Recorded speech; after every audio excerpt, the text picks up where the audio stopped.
Prabhupada ki Jai.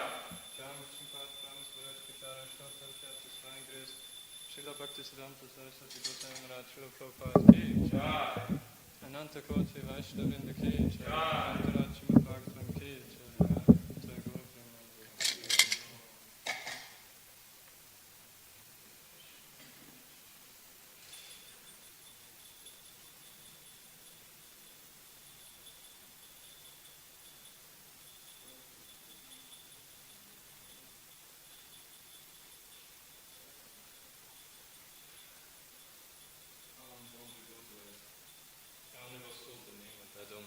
I don't have his number.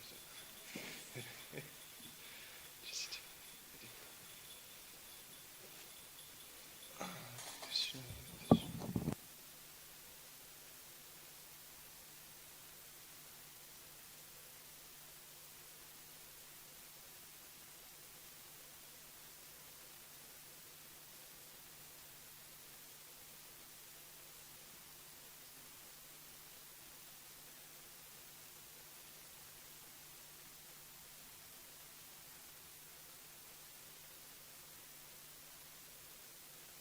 Isvaresvara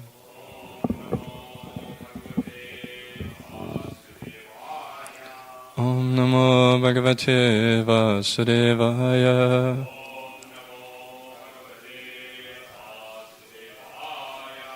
Om Namo Bhagavate Vasudevaya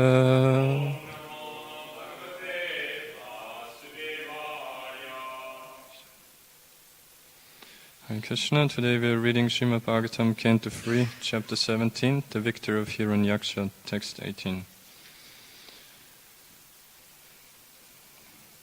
Prajapatirnama tayadakarshid Prajapatirnama tayadakarshid Ya praksvatehad yamayura chayata Ya praksvatehad yamayura chayata Tam vahiranya kashipum vidu pracha Tam vahiranya kashipum vidu pracha Yam tam hiranyakshamasu sagrata Yam tam hiranyakshamasu sagrata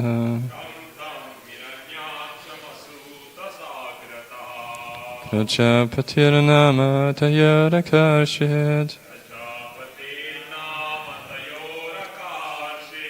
Ya praksvadehad yamayura chayata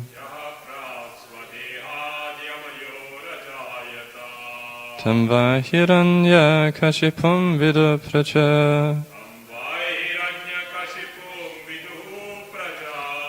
Yam tam hiranyakshamasu sagrata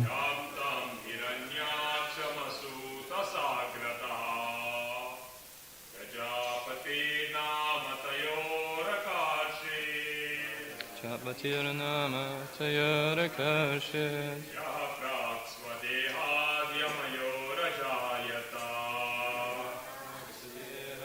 Yamayura chayata Hiranyakashipum vidu praja Hiranyakashipum vidu pracha Yam tam hiranyakshamasu sagrata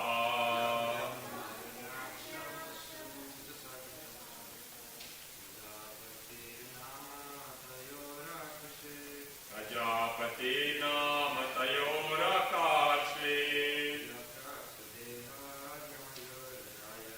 Yah praksvadehad yamayura jayata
back to word. Prajapati Kashyapa Nama names Tayoho of the two Akashit gave Yaha who Prak first Svadehat from his body Yamayoho of the twins Ajayata was delivered Tam him Vai indeed Hiranyakashipum Hiranyakashipu Viduhu no Prajaha people Yam hum Tam him Hiranyaksham Hiranyaksha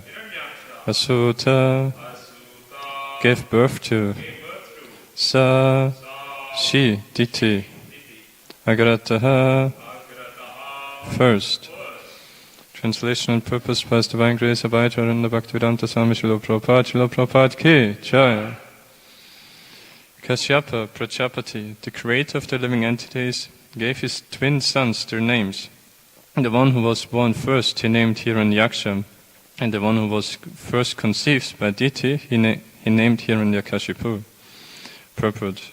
There is an authoritative Vedic literature called Pindasiddhi, in which the scientific understanding of pregnancy is very nicely described. It is stated that when the male secretion enters the menstrual flux in the uterus in 2 successive drops, the mother develops 2 embryos in her womb, and she brings forth twins in a reverse order to that in which they were first conceived. The child conceived first is born later, and the one conceived later is brought forth first. The first child conceived in the womb lives behind the second child, so when birth takes place, the second child appears first, and the first child appears second. In this case, it is understood that Hiranyaksha, the second child conceived, was delivered first, whereas Hiranyakashipu, the child that was behind him, having been conceived first, was born second. Om Ajnanatimrandasya Gyananjana Shalakaya Chakshuron Militam Yena Tasma Shri Gurave Namaha Shri Chaitanya Manapishtam Stapitam Yena Bhutale Svayam Rupa Garamayam Dadati Svaparantikam Vandeham Shri Guru Shri Uttapadakamalam Shri Gurun Vaishnavamscha Shri Rupam Sagrachatam Sahaganarakunatan Vitam Tam Sachivam Sadvaitam Savadutam Parichana Saitam Krishna Chaitanya Devam Shri Radha Krishna Padan Sahagana Lalita Shri Vishakhan Vitamshta He Krishna Karuna Sindhu Dina Bandhu Jagatpate Gopesha Gopika Kanta Radha Kanta Namastate Tapta Kanchana Gorange Radha Vrindavaneshwari Vrishabhano Sute Devi Pranamami Hari Priya Mancha Kalpatarubhyascha Kripa Sindhyo Evacha Patitanam Pavanebhya Vaishnavebhya Namo Namaha Jai Shri Krishna Chaitanya Prabhu Nityananda Shri Advaita Gadadhara Shivasari Gaura Bhaktarinda Hare Krishna Krishna Krishna Hare Hare Hare Rama, Rama Rama, Hare Hare. Hare Krishna, welcome this morning to Srimad Bhagavatam class. Thank you for coming. So we are now, after the last chapter was the description of the kingdom of God, and now we come to the other side again, because this whole hearing about all this beauty of the spiritual world. In the previous chapter, the context was that Lord Brahma had narrated this to the demigods in course of actually, like, those kind of things, they amaze me always in Bhagavatam, that like, imagine, like the demigods, they were in such utter distress, like, because the whole universe was immersed in darkness, simply by the influence of those 2 demons in the womb of Mother Diti. So much so that they were helplessly approaching Lord Brahma, their superior. And but what did Lord Brahma do? He narrated to them the whole pastime of why it came so, and in course of that, he very nicely, peacefully described all the beauty of the spiritual world. So that's how we got to hear that.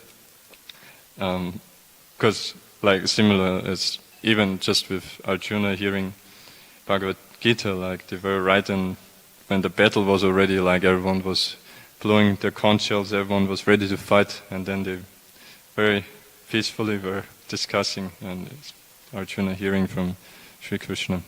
So those kind of things we see in Bhagavatam, how no matter how dramatic the circumstances might be, the hearing about the glories of the Lord is always first priority.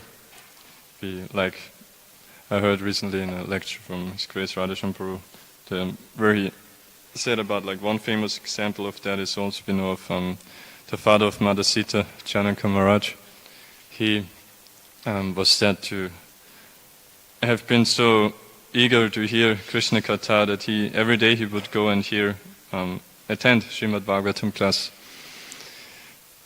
as given by qualified brahmanas, pure devotees.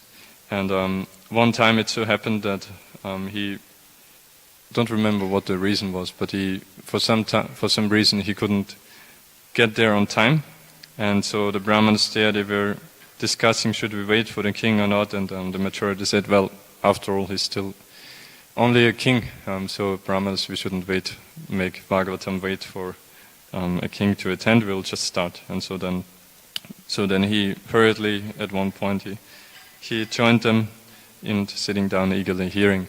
And then during the class at one point, one person was running and calling out that, announcing that there was a fire going on in the village. And so some of the brahmanas were immediately jumping up and leaving. And then when some of the others were questioning them, why, what are you doing here? Why are you leaving? Then they were saying, well, who knows that maybe our house is on fire, so we have to do something about it. Whereas, what did Janaka Maharaj do, the emperor of the whole kingdom there? He didn't like even, the only thing he did was he told one of his ministers to, please, I heard there's a fire, so you please kindly take care, do the needful. And he himself was just peacefully continuing, eagerly hearing the glories of the Lord, Srimad Bhagavatam. And and the reason was because he said, well, when he was questioned then, that there's one fire here somewhere, but we are hearing Srimad Bhagavatam frees us from the burning fire of material existence altogether. So what's this insignificant fire that someone has to do the needful to control the damage, but the real damage is that we are, in the first place, we came here to the material world, and we are burning in the fire of material existence. But obviously, under Maya, most of us, we don't realize that. But great souls like Janaka Maharaj, obviously, they are fully aware of that and are eagerly hearing the glories. Obviously, actually, that's external reason. I mean, someone like pure devotee like him, they simply spontaneously have such attraction to hearing the glories of the Lord. They don't need to worry about being freed from material existence as an eternal associate of the Lord, and simply descending with Him for participating in the Lord's pleasure pastimes. But that's one like theme that comes out in those kind of sections in Bhagavatam, which always amaze me. Also, with Janaka Maharaj, there's another similarly which shows his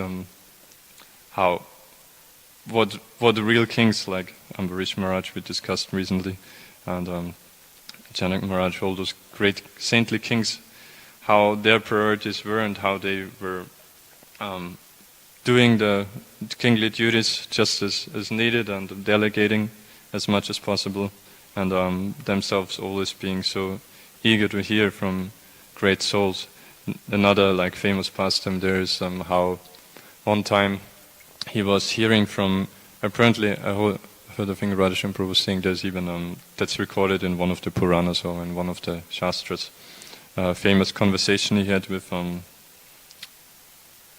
what's his name? This sage, not Agastya, but also starts with A, I believe.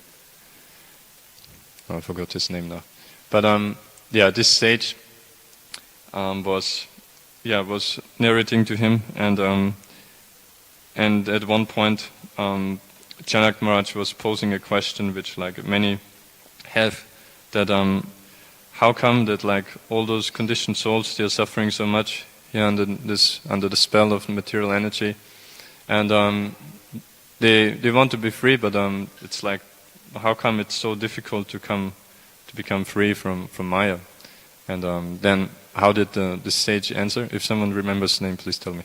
It's quite famous, but the name doesn't come at this moment. So the sage was, what he did, he didn't say a word, he was just immediately running outside and to a tree and grabbing, like, how do you say, hugging the tree, like holding on to the tree.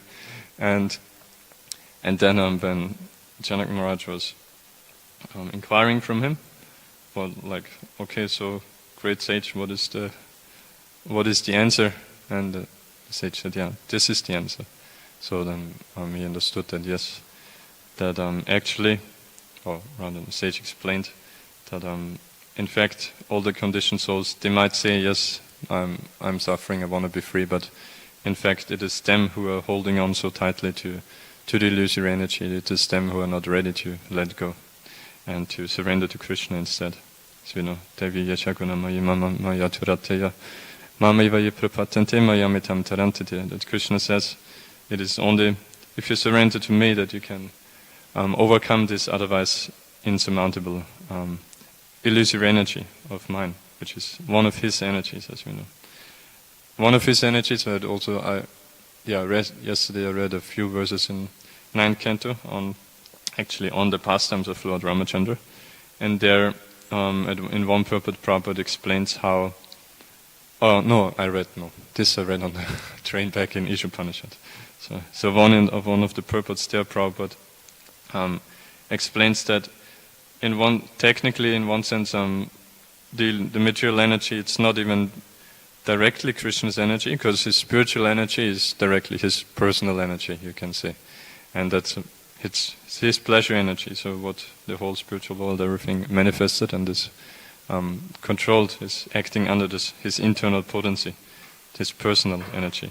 Whereas in fact the material energy, of course, all Vishnu Tattva is, in one sense, it's still still the Supreme Personality of Godhead, Krishna, but then in another sense it is not directly Krishna. It is that Krishna expands, we know from the Balaram and the Chatu Vyuhas, and then from into the three Purusha avatars, Karnatakashaya Vishnu, Kabadakashaya Vishnu, and Kriyatakashaya Vishnu. And it is these three Purusha avatars who are directly acting with the material energy.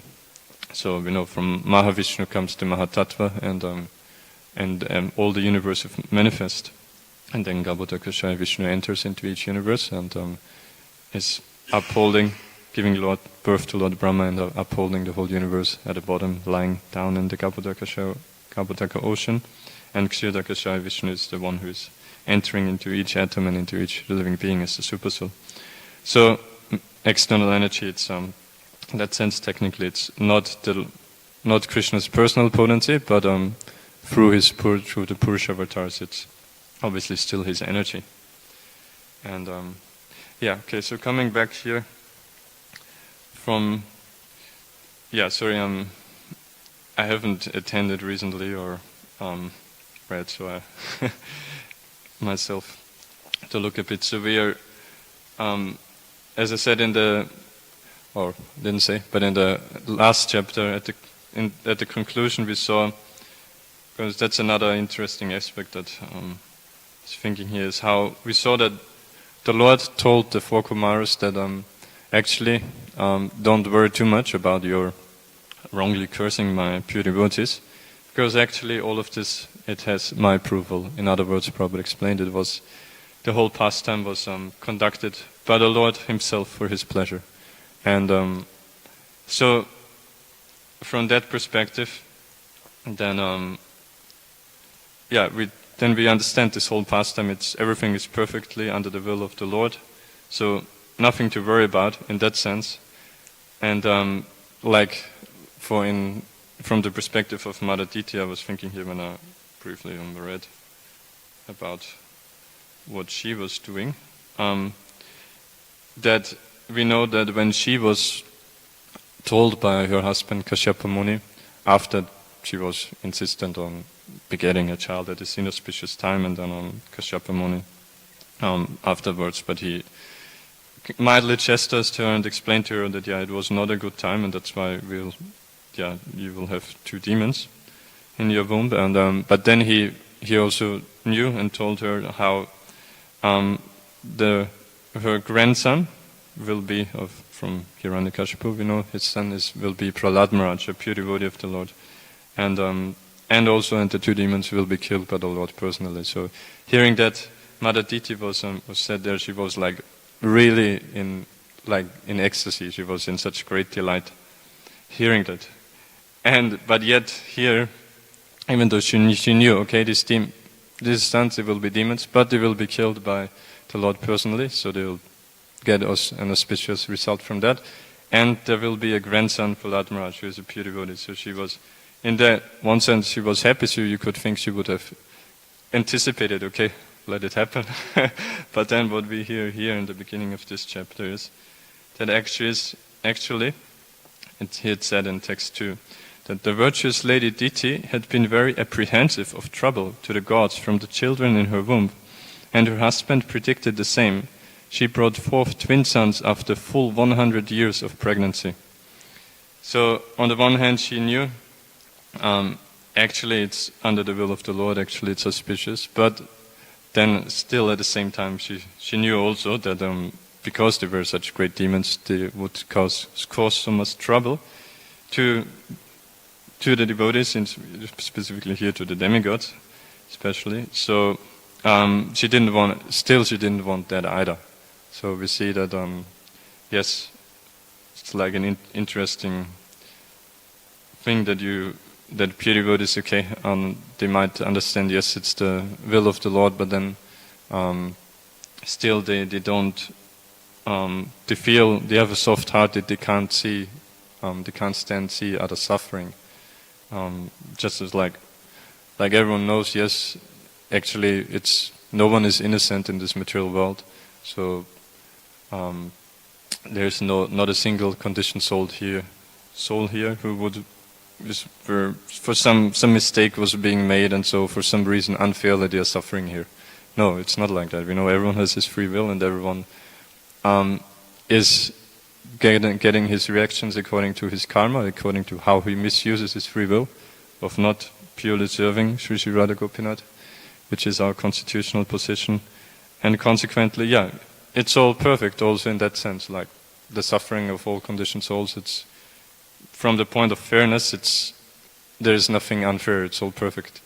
But yet, pure devotees know at the same time that everyone could avoid the suffering and could simply be completely blissful and happy if they surrender to Krishna. And so they still can't stand seeing everyone suffering and want to do their everything to try to become instruments of the Lord to deliver the others. And just as the Lord himself, he, as the loving Father, he doesn't, yes, on the one hand, he respects the free will of everyone, doesn't interfere, but on the other hand, he tries his everything while still respecting the free will, still facilitating whatever best he can to get the conditioned souls back to him, which especially he does through his pure devotees, empowering them, such as Srila Prabhupada. So, and then we heard a description of even while she was. Oh no, that's in the description of when finally she did give birth. So because of that reason here, we see how Mother Diti, she was wanted to at least delay the trouble that will be there for the whole universe as much as possible, which she did for 100 years.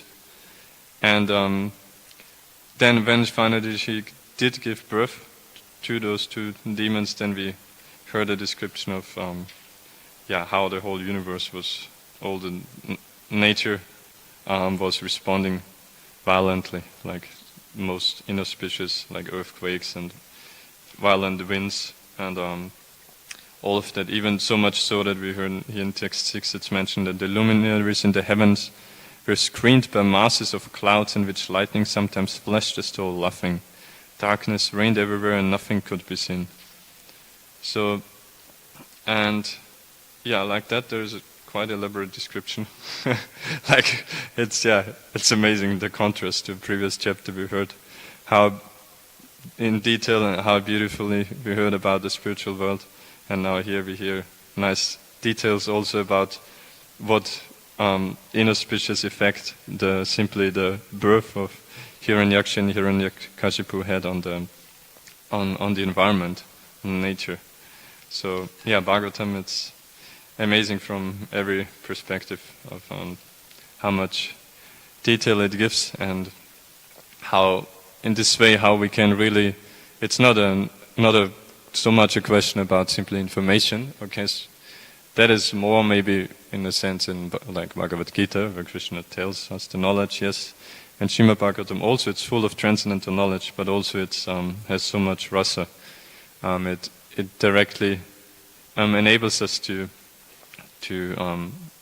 hearing is non-different from the actual pastime, so it enables us to participate in this way, and even in our beginning stages we might not be able to realize that much, but at least we can relate much more to it by hearing all of these beautiful detailed descriptions. So, and then let me see what were the last verses. So I'll read text 15.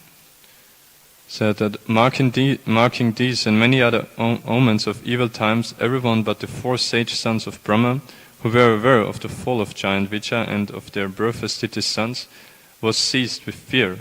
They did not know the secrets of these potents and thought that the dissolution of the universe was at hand.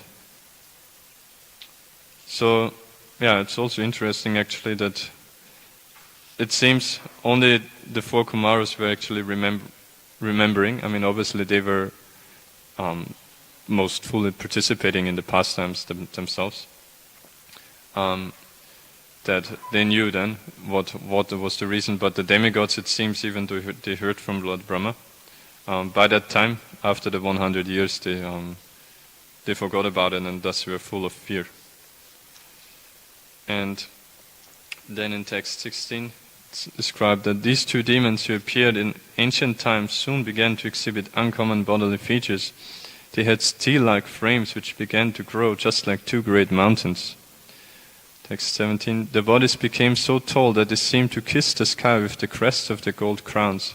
They blocked the view of all directions and while walking, shook the earth at every step. Their arms were adorned with brilliant bracelets, and they stood as if covering the sun with their waists, which were bound with excellent and beautiful girdles. So again, we hear now the detailed descriptions of these 2 demons, of their body and their decorations, bracelets and everything. And then today's text was 18, where we heard about their names and how Kashyapa Muni named them like this, and who was that Hiranyakashipu was actually the one who was conceived first, and therefore born later. That's actually the whole purpose on this. Prabhupada quoting the Pinda Siddhi, one Vedic literature, where it's, you see, the Vedas really have all kind of knowledge, even here scientifically understanding how it works when twins are conceived, how the one conceived first is born second, and the one conceived second is born first. So let me see. On this topic, how can I speak about that?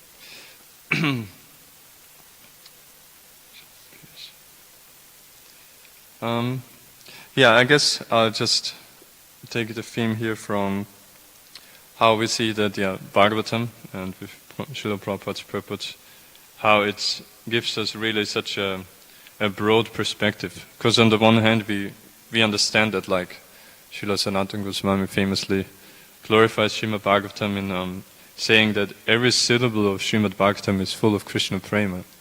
And the whole purpose of Srimad Bhagavatam is to give us love of Krishna.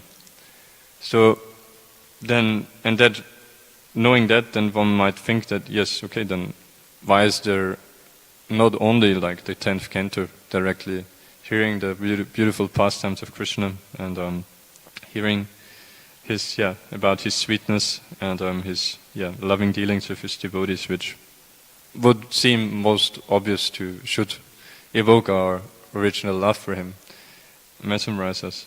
But then why do we hear so much other topics in Srimad Bhagavatam? But obviously we know there's many reasons, but like one thing is that like Prabhupada would, like, how does he say, in one purport Prabhupada I think says something like, actually the first 9 cantos are about, I forgot the exact words, but something like are to understand Krishna, and then 10th canto is simply about his pastimes, or like so one would think 10th canto, that's to understand Krishna. No, to understand Krishna, for that are canto 1 to canto 9. So why? Because Manashim Tanam Ashrita, that we know the fools, they consider naturally Krishna to be just like one of them. Like I heard recently a lecture of Guru Maharaj where he was saying that 5,000 years ago, like the mass of people, they thought that yes, Krishna, he's obviously, the kind of things he's doing is a bit extraordinary, but so they thought, okay, he's the most powerful human being on this planet at this point, and he must have done like very nice pious activities in his previous life so that he got some special powers.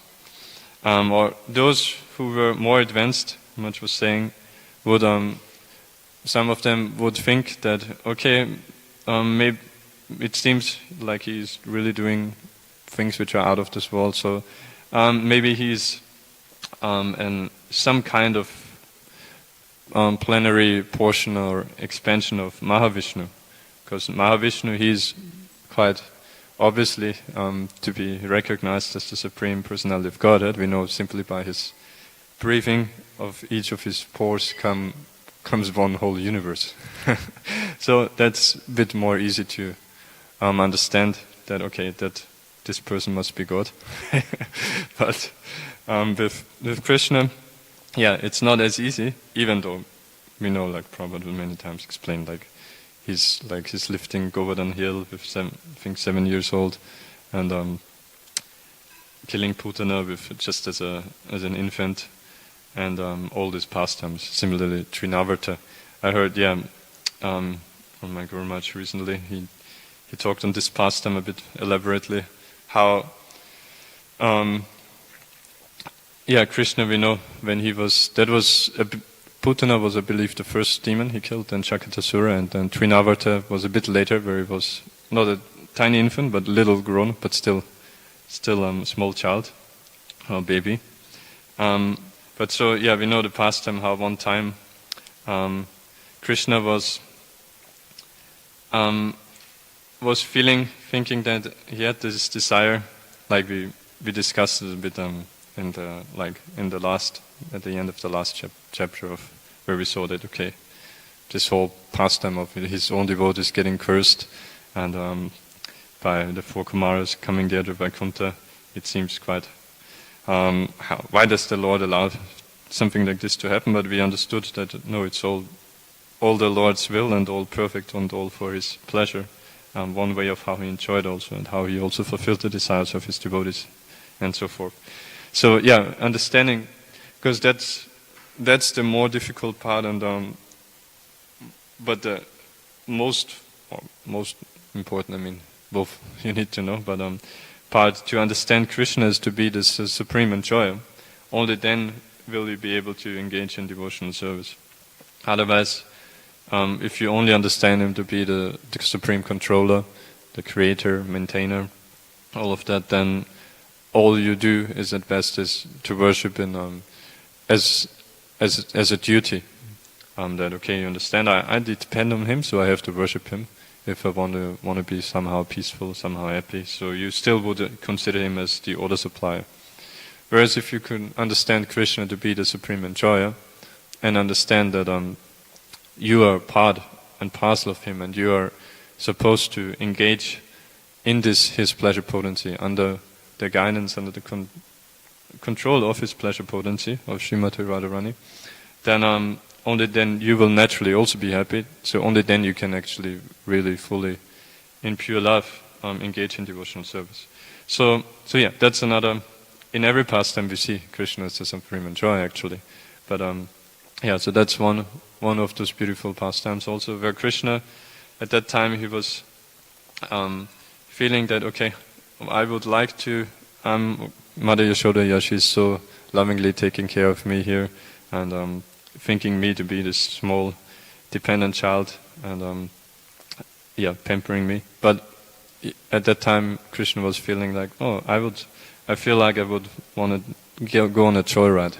So then he knew Trinavarta, one demon sent by Kamsa, is coming in the form of a whirlwind.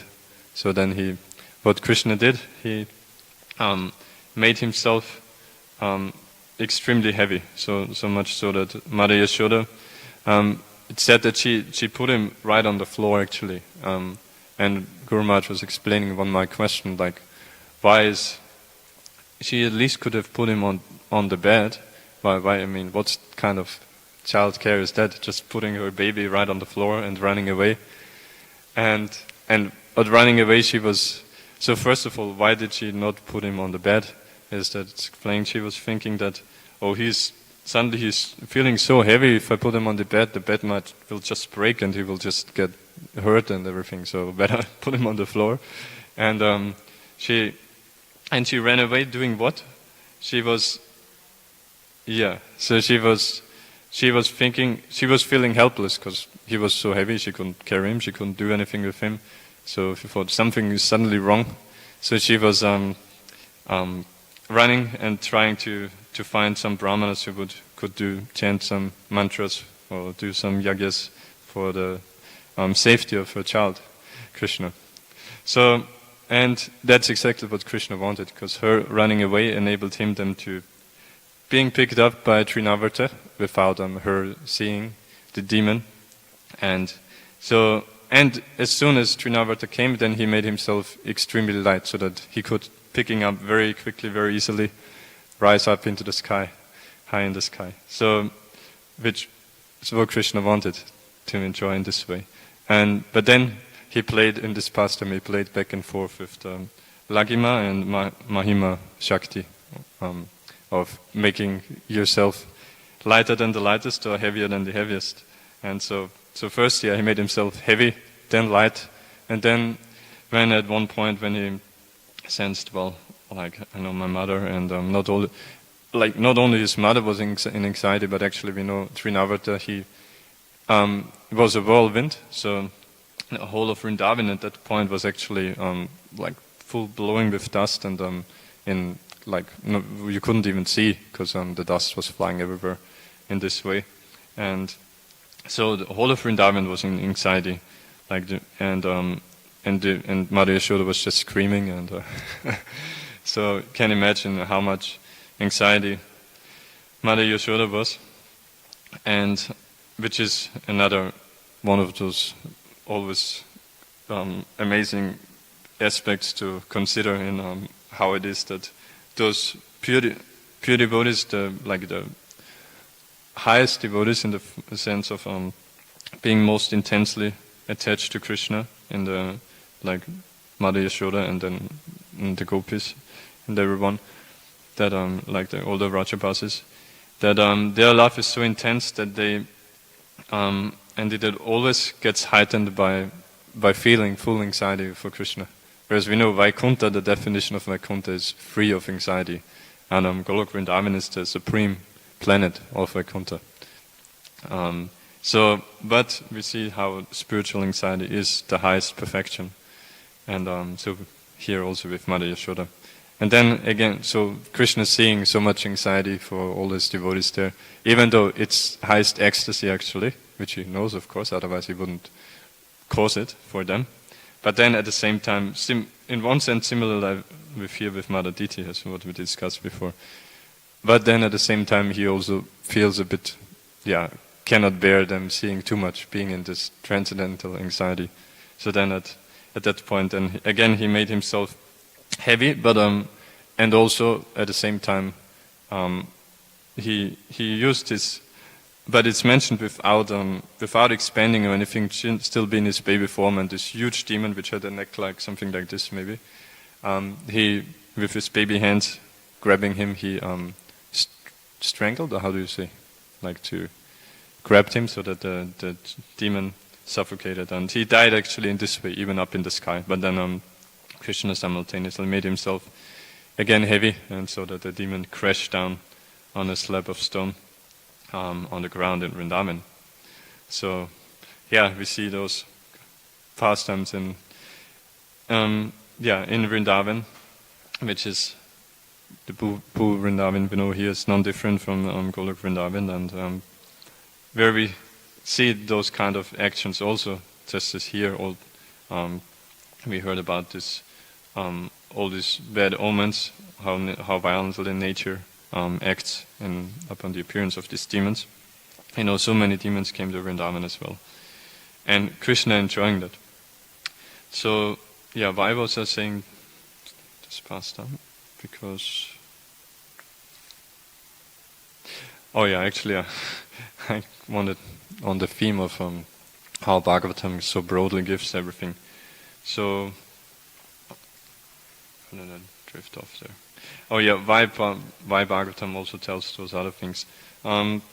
Similarly, we hear, like my Guru Maharaj quite often also discusses this topic of how, on the one hand, we know Srimad Bhagavatam is all about pure devotional service, and even Bhagavad Gita, the Krishna speaking Bhagavad Gita, the whole purpose is to explain to the conditioned souls that you should simply engage in pure devotional service, just surrender unto me. And but yet, for us to facilitate that surrender, at the same time, even in those scriptures like Srimad Bhagavatam, Bhagavad Gita, which simply are about pure devotional service, at the same time, they also do give knowledge about all those other bona fide processes. Like in Bhagavad Gita itself, Krishna tells, for example, I think that's in 9th chapter, where he, at one point, those famous verses, Mahatmanas Tumamparta, Daivim Prakadimashita, where he explains that the Mahatmas are those who are simply under the shelter of my internal potency. And what do? Satatam kirtayantamam yatsantaschadritavrata. These always sing my glories and with full determination engage in my devotional service. So in those two verses, how he describes the Mahatmas, but then he doesn't stop there, say, okay, so that's, no matter if you like it or not, that's what you should do.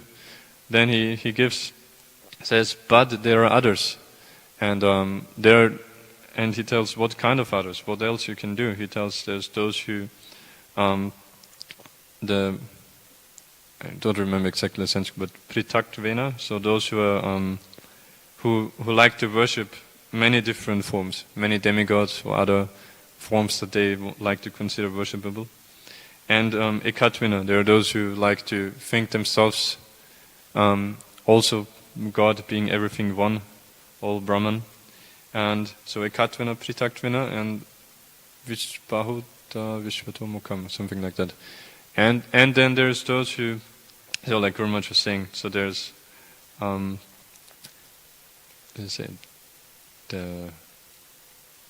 forgot. I said it in a funny way. Anyway, and then there's those vishvatomukam, so those who are worshipping the universe itself, as who cannot conceive of, like Prabhupada explains, I think there in the purport, who cannot conceive of anything beyond the material manifestation, so they just think that altogether the whole universe, that is worshipable. So Krishna tells all those other options, and similarly in like 12th chapter we know how he starts off with how difficult Mayavad is. Then he tells, okay, on the other hand, Bhakti Yoga is so simple and so sublime, so joyful, and he tells the glories of some verses and instructs Arjuna of how to engage in pure devotional service. But then he gives also all those different steps. If you cannot do this, then okay, do it in that way. Then sadhana bhakti, then like karma yoga, doing bhakti on that platform, and then even if you can't even do that, then at least do something good. So even there he gives also again many different options. And similarly in Srimad Bhagavatam we hear quite often of descriptions of yoga, like mystic yoga, or of jnana yoga, and or karma yoga, or karma. And because all of that are also bona fide processes of how you can at least in some way or other make progress toward Krishna. And if you're not ready to follow, surrender and directly take the direct path of worshipping Him. And but it does help us by understanding, okay, there is all of that is available, but then also, like Guru Maharaj was saying, but he's not like an irresponsible parent, just telling, okay, you can do this, you can do that, I'll leave it up to you, that's it. No, he tells, you can do this, you can do that, and if you do this, you get this result, if you do that, you get that result. So he tells also exactly what are the consequences of how you engage, so that we are well informed, that we can know and like make a well-informed decision, that we know exactly if we engage in this process, then that is the result, rather than what like nowadays is popular to say that all paths lead to the same goal. It's like Guru Maharaj would explain that saying something like this would imply that you can claim to say, okay, all paths lead to the same goal, only if you have like a vantage point. I guess if you would be up in the sky, seeing the whole earth, and seeing all the, let's say you have such sharp eyes, you can see all the roads, and you can see exactly, yes, all the roads somehow they converge on this point, and so this point is the destination. So it implies that something like that you would have such a vantage point, but you can see all the paths, and you can see how all the paths are leading to this one same goal and what this goal is. But in fact, no one knows neither actually what are real paths and what to speak of what's the real destination. It's just something, sounds good to say, yeah, all paths lead to the same goal. But it's one of those things which are kind of disastrous in terms of if people take it just like that and then don't worry further about it, because it completely prevents you from actually trying to understand reality, trying to understand spiritual life. But so Krishna does give all those options, and he does give also exactly the results. And so understanding all of that, if you are intelligent, then you will choose Bhakti Yoga. Because especially in this age, obviously, like Prabhupada. Oh, didn't realize time is passing. Okay, wind up then. So anything else is impractical, and we see nowadays that people, they even, what to speak of hearing of pure devotional service, even if or many times especially if you hear of these other processes, actually become bewildered and we say, what is this like? We can't relate to it at all. And not even to proper doing good karma, pious activities, following the Vedic injunctions of what to do, how you can please the demigods, and how you can get good this particular material results and go eventually to the heavenly planets. Even that is like completely kind of inconceivable, and like people couldn't relate to it, because what people do nowadays, it's not even mentioned in any of the scriptures. It's not, like Guru Maharaj says, it's not a path actually. It doesn't make it in Bhagavatam to be considered a path. Because it's I mean, it's not like good karma. At least gives you a proper materialist, like Guru Maharaj Damsi would say. To call someone nowadays a materialist is a great compliment, actually, because materialist in Vedic terms it means a karmi, one whose goal is simply material enjoyment, but one who therefore is expert in that, who knows, okay, I have to do this kind of good karma, then I can enjoy like this in this life, and in my next life I will have a better destination, either here or even in the heavenly planets.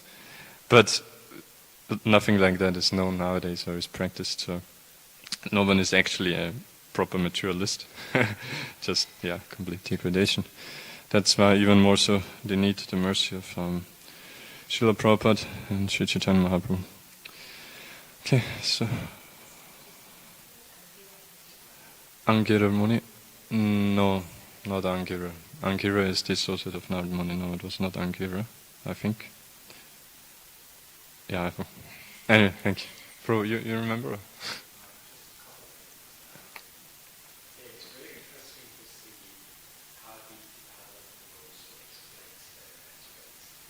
Yeah.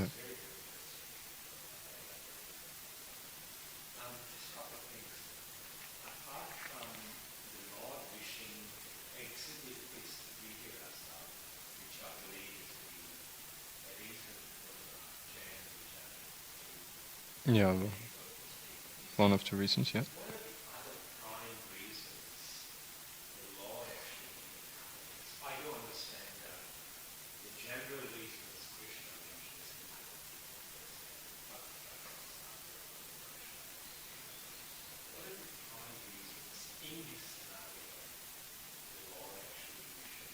What do you mean by in this scenario?